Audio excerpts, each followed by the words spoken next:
तो कह रहा है कि ऑन कंपेयरिंग द रेशियोज, और ये रेशियो है, और फाइंड आउट करना है कि जो लाइन रिप्रेजेंटिंग पेयर्स हैं, देखिए ये इक्वेशन किसकी है, लाइन की, ये इक्वेशन किसकी है, लाइन की, दोनों मिलकर के क्या बन रहा है, एक पेयर बन रहा है। तो कह रहा है कि जो लाइन रिप्रेजेंटिंग पेयर्स हैं इंटरसेक्ट कर रहे हैं कि पैरेलल हैं या कोइंसिडेंट है। तो देखिए कोई भी लाइन हो, दो लाइन से मान के चलिए, तो दो लाइन आपस में क्या हो सकती है, पैरेलल हो सकती है, या फिर दो लाइन आपस में इंटरसेक्ट भी कर सकती हैं, और या फिर हो सकता है कि दो लाइन आपस में एक के ऊपर एक ही हो। ऐसे ये लाइन है और इसी के ऊपर एक दूसरी लाइन है, तो कोइंसिडेंट कर रहे हैं। तो तीन कंडीशन हो सकती है, चौथी कंडीशन देखा जाए तो हो ही नहीं सकती है। तो तीन ही कंडीशन पॉसिबल हैं और तीनों ही कंडीशन हमें बताना है। क्या करके बताना है, तो कंपेयर करके बताना है इन रेशियो को।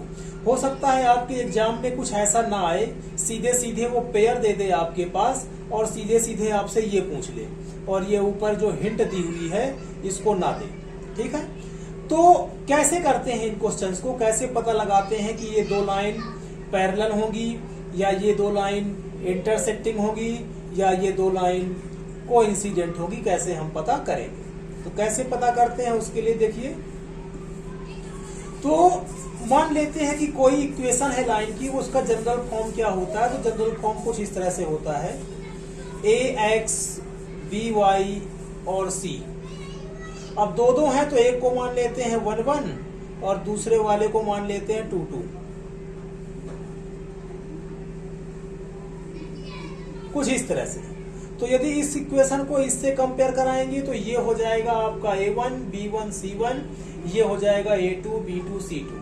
इसी तरह से a1 b1 c1, a2 b2 c2, इसी तरह से इसको। ठीक है, तो समझ में बात आ गई आपको। a1 है, ये b1 है, ये c1 है, ये a2 है, ये b2 है और ये c2 है। और यदि हमें ऐसा पता चल गया है तो कुछ केस होते हैं, वो आपको ध्यान रखना है। अब केस क्या हो सकते हैं कि मान के चलिए a1 और जो a2 है वो b1 और b2 के इक्वल भी हो सकता है और नॉट इक्वल भी हो सकता है। एक तो केस आपका ये बन सकता है कि a1 a2 जो है इसके इक्वल है, या फिर दूसरा केस हो सकता है कि इसके इक्वल नहीं है। नेक्स्ट केस हो सकता है कि जो c1 c2 है आपका, जो c1 c2 है, तो एक हो सकता है कि c1 c2 भी इसके इक्वल हो, और दूसरा केस हो सकता है कि c1 c2 जो है आपका वो इसके इक्वल ना हो। तो ये तीन केस आपके बनते हैं। क्या क्या बनेंगे फिर से देखिए। हो सकता है कि ये दोनों बराबर हों, यदि इक्वल हैं तो दो केस हो सकते हैं। एक केस में हो सकता है कि ये इक्वल हो, और एक केस में हो सकता है कि ये जो है वो नॉट इक्वल हो, अर्थात ये सेम रहेगा और ये इक्वल हो और ये नॉट इक्वल हो। और एक केस बन सकता है कि ये इक्वल ही ना हो। जब ये इक्वल नहीं होंगे तो इसमें c1 c2 जो आपका है वो इक्वल रहे या ना रहे वो मैटर ही नहीं करेगा, और जब मैटर ही नहीं करता है तो इसको हम लिखेंगे भी नहीं, क्योंकि c1 c2 जो है इक्वल है तब भी सेम कंडीशन होगी, और ये c1 c2 नॉट इक्वल है तब भी सेम कंडीशन होगी। तो जब इस पे मैटर ही नहीं कर रहा है तो हम इसको लिखेंगे ही नहीं। अब हमारे पास तीन केस है, ये या फिर ये या फिर ये। यदि ऐसा केस है तो ये लाइन क्या करेंगी आपकी, इंटरसेक्ट। हम यहाँ पे लिख देंगे कि ये लाइंस क्या करेंगी आपकी, इंटरसेक्ट करेंगी। ये हटा देते हैं, नहीं तो आप में से कोई समझेगा कि ये क्रॉस कर दिया मतलब गलत हो गया। तो इसको हम नहीं लिख रहे हैं, हम सीधे लिख रहे हैं कि लाइंस क्या होंगी, इंटरसेक्ट करेंगी। जब ये केस होगा तो लाइन जो होगी वो आपकी कोइंसिडेंट करेगी, कोइंसिडेंट करेगी। कोइंसिडेंट आप समझ रहे हो, इस तरह से एक ये लाइन है और इसी के ऊपर एक दूसरी लाइन है, और जब ये कंडीशन होगी तो वो दोनों लाइंस क्या होंगी, पैरेलल। ठीक, कुछ इस तरह से होंगी पैरेलल लाइन, और जब ये होगा तो लाइन जो है वो इंटरसेक्ट करेगी। ठीक, अब इस पे आते हैं। तो हमें पता है कि a1 क्या है, ऊपर वाला, और a2 क्या है, नीचे वाला। तो a1 हो गया आपका 5, ये हो गया 7। इसी तरह से b1 b2 भी फाइंड कर लेते हैं। तो B1 B2 हो जाएगा आपका -4 और 6,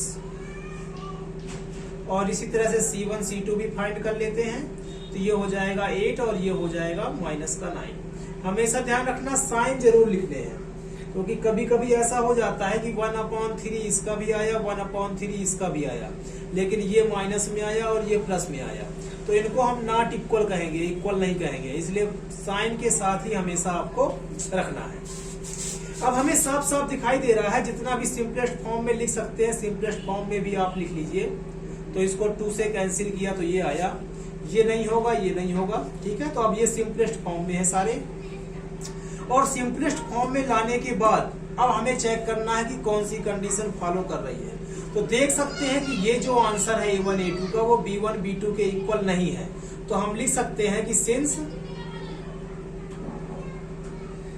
A1 A2 जो है का रेशियो वो B1 B2 के रेशियो से मैच नहीं कर रहा है, अर्थात इक्वल नहीं है, क्योंकि ये इसके इक्वल नहीं हो सकता है। आप समझ सकते हो 5 2 के 7 3 के इक्वल कैसे होगा। दूसरी चीज ये प्लस में है, ये माइनस में है, तब भी इक्वल नहीं होंगे, ठीक। तो ये दोनों इक्वल नहीं है, तो ये लाइन क्या करेंगी आपस में इंटरसेक्ट। तो आप लिख सकते हो कि लाइंस जो हैं वो इंटरसेक्ट करती हैं।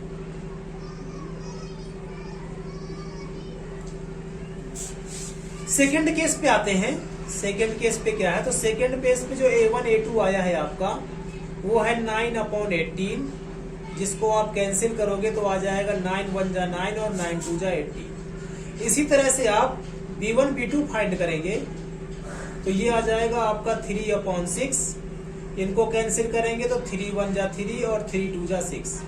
इसी तरह से C1 C2 को ध्यान रखना है, तो 12/24 और कैंसिल करेंगे तो 12 1 जा 1, 12 1 जा 12 और 12 2 जा 24। अब स्पष्ट दिख रहा है हमें कि 1/2 1/2 1/2 तीनों ही इक्वल आ रहे हैं, अर्थात ये तीनों क्या है इक्वल। तो लिख सकते हैं हम कि सिंस, यहाँ पे हेंस आप लिख सकते हैं, नहीं भी लिखेंगे तब भी आपका सही है। तो सिंस हमने देखा कि जो A1 A2 है और जो B1 B2 है और जो C1 C2 का रेशियो है वो तीनों ही क्या है इक्वल, और यदि तीनों इक्वल हैं तो लाइंस क्या करेंगी कोइंसिडेंट। तो यहाँ पे लिख देंगे हम हेंस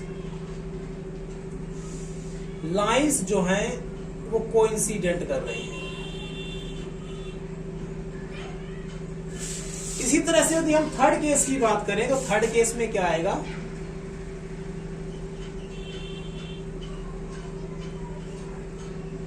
तो A1 A2 जो आएगा आपका, A1 A2 क्या है हमेशा ध्यान रखना, A1 A2 x के लिए कोफिशिएंट है। A1 A2 क्या है तो x के कोफिशिएंट है, तो ये आ गया आपका 6/2, कैंसिल करेंगे तो 2 3 जा 6। इस तरह से B1 B2 क्या है तो B1 B2 y के कोफिशिएंट है, y के कोफिशिएंट है। तो ऊपर है आपका -3 और नीचे माइनस है, और माइनस के साथ में कुछ नहीं लगा है, तो आपको y नहीं लिखना है, आपको 1 लिखना है, ठीक। अगर किसी नंबर वेरिएबल के साथ कोई कोफिशिएंट नहीं दिया है, कुछ नहीं दिया है, तो उसको 1 मान लेना है। माइनस माइनस कैंसिल होंगे तो 1 का 3 ही आएगा आपका। और थर्ड में आते हैं तो C1 C2 क्या होगा आपका, तो कांस्टेंट नंबर होगा। देखिए इसमें ना तो x है ना ही y है, तो जो कांस्टेंट नंबर है उसी को आपको लेना है। हो सकता है आपके पेपर में y आगे कर दे, x पीछे कर दे, किसी घुमा फिरा कर ही कर दे, नंबर को आगे लिख दे, तो आपको पहले इस फॉर्म में उस इक्वेशन को लिख लेना है। इस फॉर्म में पहले x फिर y और 9। जैसे हो सकता है पेपर में आपके कुछ ऐसे आ गया, इसी को आपने उस ऐसे लिख दिया 9 - 2x + y - y ऐसे लिख दिया, और पहली इक्वेशन को मान के चलिए बिल्कुल ठीक रख दिया उसने जैसा है। अब पता चला आप जल्दी में हैं और आप 9/6 करके आ गए, फिर आप 2/3 करके आ गए, ठीक है। तो इस तरह से आपको ध्यान देना है कि ऐसा ये गलत मैनर हो जाएगा। आपको क्या करना है कि जैसे x y और कांस्टेंट में लिखा हुआ है उसी तरह से आप इसको भी क्या लिख दें, पहले x में लिख दें, पहले जो x है उसका वो x लिख दें, ठीक है। वहां पर 2x प्लस में था तो 2x प्लस में कर दिया हमने। तो पहले x वाला लिखें, उसके बाद y वाला लिखें, और उसके बाद क्या लिखें आप कांस्टेंट नंबर वाला लिखें। फिर इनको आप कंपेयर कराएं, फिर जो है आप इनका कंपेयर कराएं। तो C1 C2 को देखा तो नंबर्स है, नंबर कांस्टेंट नंबर्स है, तो ये रहेगा, ये कैंसिल नहीं होगा। तो देख सकते हैं कि ये और ये तो इक्वल है, लेकिन ये वाला इक्वल नहीं है। तो ऐसी कंडीशन कहाँ मिलेगी, जहाँ A1 और ये B1 इक्वल हो तो यहाँ पर, और C1 C2 इक्वल नहीं है तो ये किस में होगा, पैरेलल में। तो लिख देंगे यहाँ पर कि A1 A2 B1 B2 तो इक्वल है, लेकिन C1 C2 इक्वल नहीं है। और ऐसी सिचुएशन में हम बोलेंगे कि जो लाइंस हैं वो क्या है, पैरेलल है।